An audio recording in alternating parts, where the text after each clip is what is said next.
Good morning guys. Morning po. Ito tingnan nyo. Muulan din sa amin ng snow. Ay, medyo mababa pa siya. Ayan. Lamig po. Kaya pala malamig kahapon. Yun o, maputi na doon. At yan, bye bye. Ayun, yung anak ko pumasok na. Lamig. Makapasok kaya kami sa trabaho nito?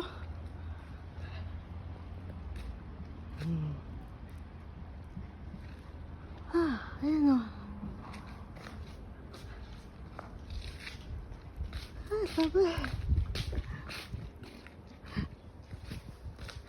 Ayan o, puti na ng puno.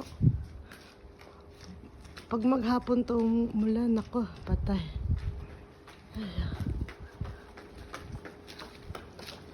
Doon, maganda sana doon. Kaya lang malamig, ayoko na pumunta doon. Ay, ang lamig po. Sige po.